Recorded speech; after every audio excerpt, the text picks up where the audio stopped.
First, this is all entertainment purposes only, and we're going to get right into it. So, the reason why there's a lot of people that are not trying to hype this, but that is concerned, like I am concerned, is because there's nothing that's going to slow this down. There's nothing that's going to speed it up.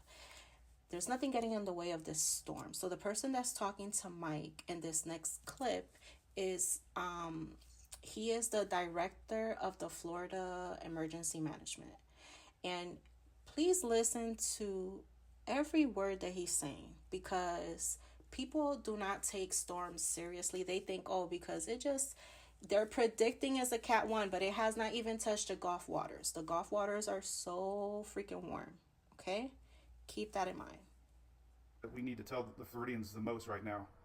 I think it's exactly what you said, Mike. And that's not, this is going to be sneaky. Don't go to sleep on it, because it's got the potential to put about 12 to 15 inches of rain on top of us. And then if this thing does do what it's projected to do right now, which is do this big bend right over the South Georgia.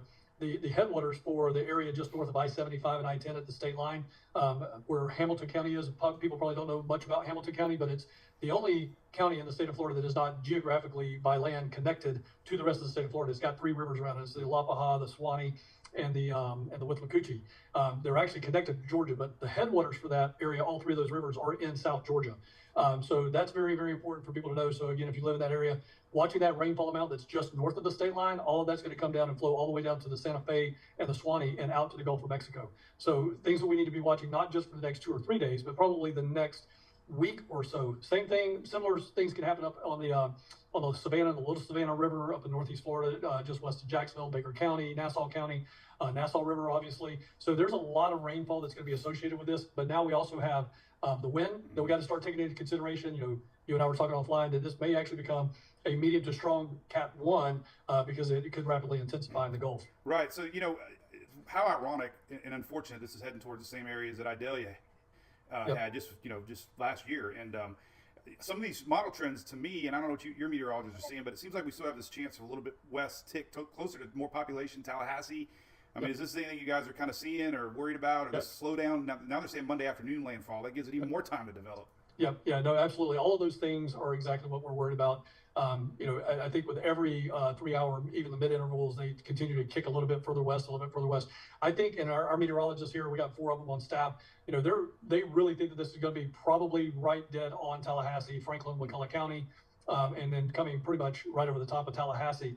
And then again, we're looking at, since it's clicking further west, about 25 miles, it seems like, with each passing advisory, that we could be looking again at a strong Cat 1 hurricane. And again, there's nothing in its way.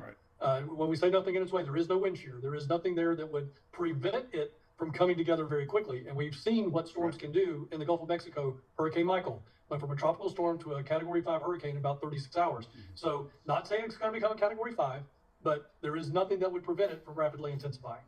Yeah, that's scary because, so how do you balance, hype, and the other side is not enough hype. You don't want to say that, but you want to say that we have to be prepared. And I just got back from Beryl in Texas, and I got ridiculed for saying it was one of the strongest hurricanes I've been in. It was a strengthening hurricane at landfall, and that to me felt a whole lot different than a weakening hurricane at landfall. And they had a lot of damage, a lot of surge, a lot of RVs on their side. 50 RVs I counted on their side. That really blew me away, no pun intended, because I have an RV, and I'm like, holy cow, like that might have been me staying there thinking, oh, it's only a Cat 1. But I agree.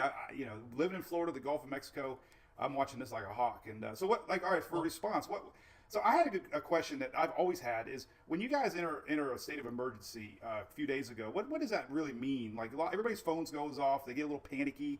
What exactly does that mean when you guys issue those for all these counties? Yeah, so that's a great question. And I don't think the average citizen and resident of Florida knows what that means. So what it means is it gives the governor what's referred to as executive power. So our budget is set by the legislature, but it gives the governor the ability to spend money.